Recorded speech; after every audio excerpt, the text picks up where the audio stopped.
오늘 말씀은 시간과 역사의 주관자가 되신 하나님께서 한 인생과 한 국가에 가장 필요한 시간에 가장 적절한 말씀을 하고 계신 것을 기록하고 있습니다.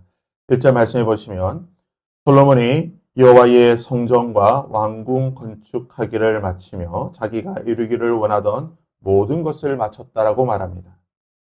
성전을 건축하는 7년, 그리고 왕궁을 건축하는 13년, 20년의 역사가 다 끝나게 된 것입니다.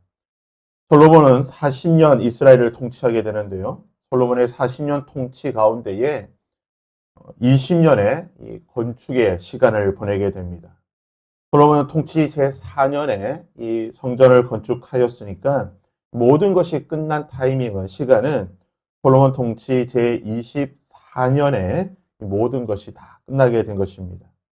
40년 통치의 절반, 즉 24년이 지난 시간쯤에 어떻게 보면 이 시간은 솔로몬 인생의 최고의 황금기라고 할 수가 있습니다. 왕권은 강화되었고 또한 영토는 최대한으로 확장되었고 오늘 말씀에 나오듯이 경제적으로는 아주 번성을 이루던 그러한 시간입니다. 460년 이스라엘 민족의 수건이었던 성전과 왕궁도 건축이 되었습니다. 가장 뛰어난 업적을 이루게 된 것입니다. 솔로몬 인생 최고의 절정기라고 할 수 있는 황금기라고 할 수 있는 이 시간에 여호와께서 전에 기본에서 나타나신 같이 솔로몬에게 나타나셨다라고 말합니다. 자동차나 비행기 엔진에서 가장 중요한 기술은 엔진을 냉각시키는 기술입니다. 엔진의 RPM이 최대한으로 올라가게 되면 성능이 극한에 달하게 되면 엔진에는 많은 열기와 압력이 가해지게 됩니다. 수천 도의 온도와 높은 압력이 가해지게 되면 이것을 제대로 냉각시키지 못하면 엔진은 결국 터지게 되고 못 쓰게 되는 것입니다. 그래서 엔지니어들은 엔진이 과열되었을 때에 이것을 가장 빨리 효과적으로 냉각시킬 수 있도록 엔진을 설계하게 되는데요. 솔로몬의 인생, 그야말로 거침없이 질주하는 인생입니다. 하는 것마다 다 잘 되고 있습니다. 이스라엘 민족의 수건이었던 성전과 왕궁도 건축하였습니다. 영토도 최대한으로 확장되었습니다. 최강대국이었던 애국과도 협력 관계를 유지하고 있습니다. 모든 것이 잘 되고 말하는 대로 다 이루어지고 있습니다. 이렇게 잘 나가고 있을 때에 이 속도를 조절해 줄 수 있는 것이 필요합니다. 거침없이 질주하게 되면 브레이크 없이 달리다 보면 반드시 사고가 생기는 것입니다. 안전할 수 있도록 냉각시켜주고 그리고 진정시킬 수 있는 것이 필요한 것입니다. 이런 솔로몬 인생에 하나님께서 브레이크를 걸고 계십니다. 냉각을 시키시는데요.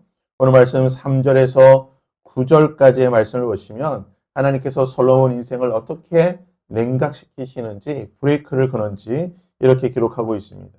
내가 만일 내 아버지 다윗이 행한 같이 마음을 온전히 하고 바르게 하여 내 앞에서 행하며 내가 내게 명령한 대로 온갖 일에 순종하고 내 법도와 율례를 지키면 내가 내 아버지 다윗에게 말하기를 이스라엘 왕이 오를 사람이 내게서 끊어지지 아니하리라 한 대로 내 이스라엘 왕위를 영원하게 견고하게 하겠다. 만일 너희가 또는 너희 자손이 아주 돌아와서 나를 따르지 아니하면 내가 너희 앞에도 나의 계명과 법도를 지키지 아니하고 가서 다른 신들을 섬겨 그것을 경배하면 내가 이스라엘을 그들에게서 준 땅에서 끊어버릴 것이다. 하나님의 경고의 말씀이죠. 인생의 가장 잘 나갈 때 최고의 황금기를 누리고 있는 그 시기에 하나님께서 솔로몬에게 경고를 하고 있습니다. 내가 이렇게 잘 나가게 되죠. 내가 너를 축복하여 내가 가장 큰 번성을 누리고 있지만 내가 내 말과 내 율례와 내 법도를 지키지 아니하고 나를 섬기지 아니하면 네가 아무리 잘 나간다 할지라도 내가 너를 끊어버릴 것이다. 이 나라를 파괴할 것이다. 이 나라를 심판하실 것이라고 하는 하나님의 말씀인 것입니다. 우리가 어제 살펴보았지만 하나님은 언약의 하나님이십니다. 하나님은 말씀의 하나님이신 것입니다. 하나님께서는 다윗에게 하신 약속대로 지키신 분이셨고 솔로몬에게 하신 약속대로 하나님은 말씀대로 지키시는 것입니다. 말씀에 순종하면 하나님의 축복이 임하게 되는 것이고 말씀을 지키지 아니하고 말씀을 떠나게 되면 하나님은 심판하시는 분이시라는 것입니다. 말씀대로 축복해 주시는 분이시고 말씀대로 또한 심판하는 분이 하나님이라고 하는 사실을 오늘 솔로몬에게 하나님은 말씀하고 계시는 것입니다. 10절에서 14절까지는요. 두로왕 히람과 솔로몬의 이 경제적인 이 정산 관계를 다루고 있습니다. 두로왕 히람은 다윗과 우호적인 관계를 맺고 있었고 그의 아들 솔로몬과도 평화협정을 맺고 경제적인 협정도 맺게 됩니다. 히람은 20년 동안 솔로몬이 필요한 모든 것을 다 제공하였습니다. 오늘 본문의 말씀에 나오는 것처럼 백향목과 또한 여러 가지 건축사재와 또한 금도 제공했다라고 말합니다. 솔로몬은 히람이 제공해 주던 이 모든 것을 통해서 성전과 왕궁을 건축하게 되는데요. 20년의 대역사가 끝나고 난 뒤에 솔로몬이 갈릴리 땅 20곳을 히람에게 주었으니 이는 두로왕 히람이 솔로몬에게 그 온갖 소원대로 백향목과 잠나무와 금을 제공하였다라고 말하고 있습니다.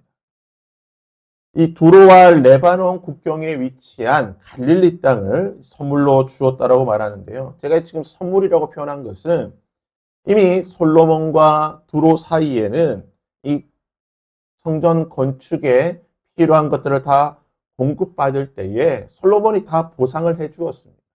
두로에게 필요한 양식을 제공해 주었고 또한 역공들에게 필요한 여러 가지 임금들도 다 제공해 주었습니다. 그래서 지금 갈릴리 땅 20곳을 주었다고 하는 것은 어떻게 보면 이제 보너스라고 할 수 있죠. 성과급으로 준 것입니다. 지금까지 제공해 준 것에 대해서 감사하는 마음으로 이 갈릴리 땅을 주게 되는데요. 문제는 이 갈릴리 땅이 히람에게 마음이 들지 않았다는 것입니다. 그래서 히람이 무엇이라고 말합니까? 히람이 두로에서 와서 솔로몬이 자기에게 준 성을 보고 눈에 들지 않았다. 마음에 차지 않았다는 거예요.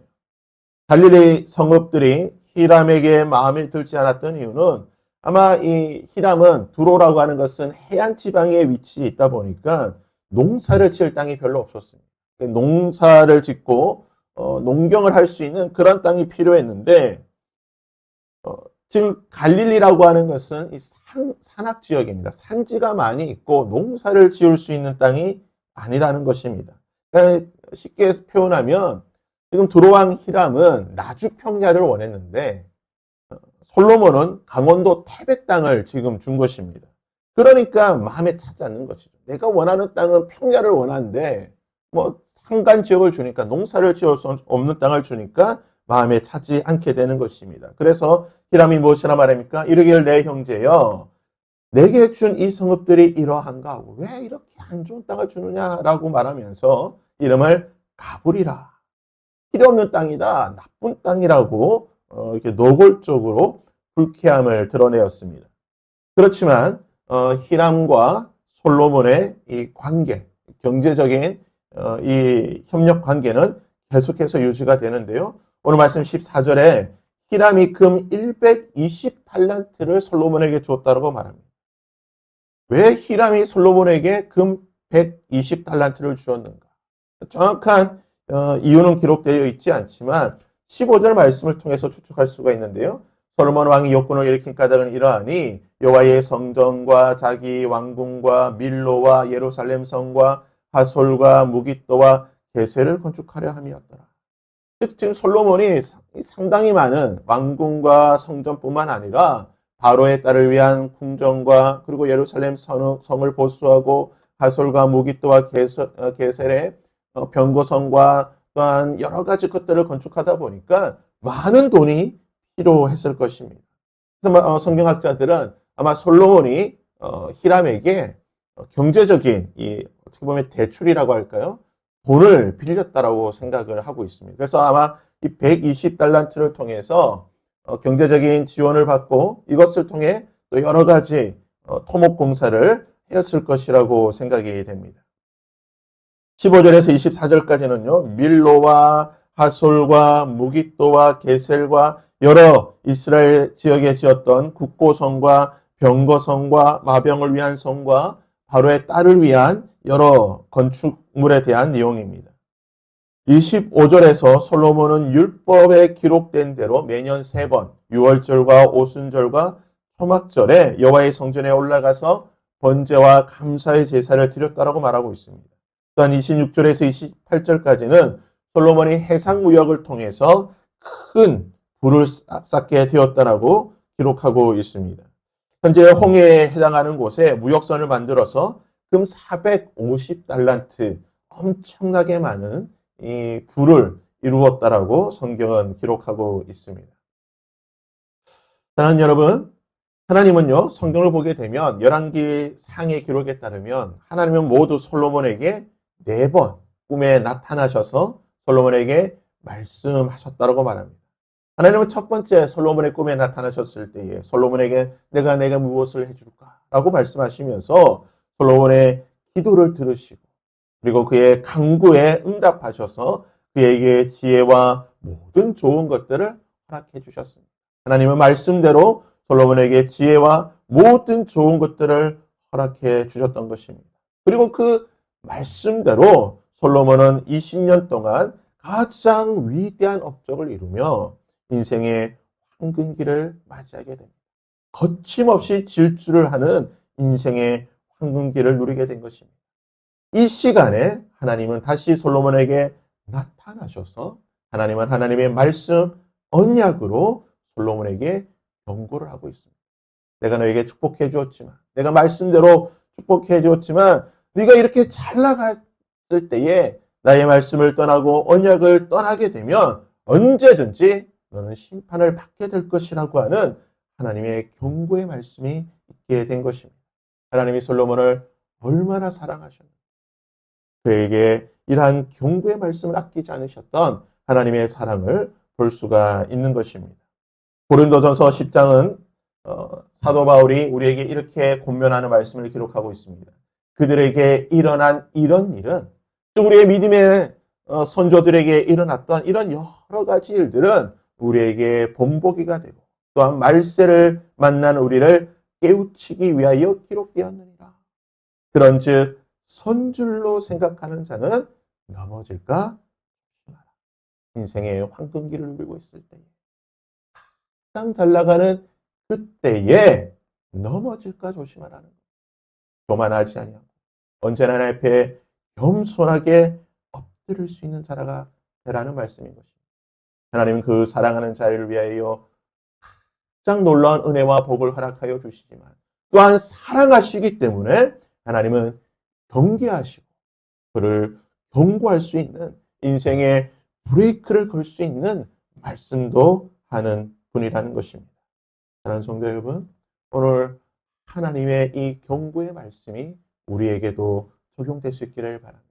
우리 인생이 살아갈 때에, 우리 인생이 평안할 때에, 우리 인생이 평탄할 때에 바로 그때가 넘어질 수 있는 가장 위험한 시기라는 것을 기억하시고 항상 하나님의 말씀으로 우리의 모습을 살펴보고 주의하고 겸손할 수 있는 저와 여러분이 될 수 있기를 주님의 말씀으로 위로 부탁드립니다.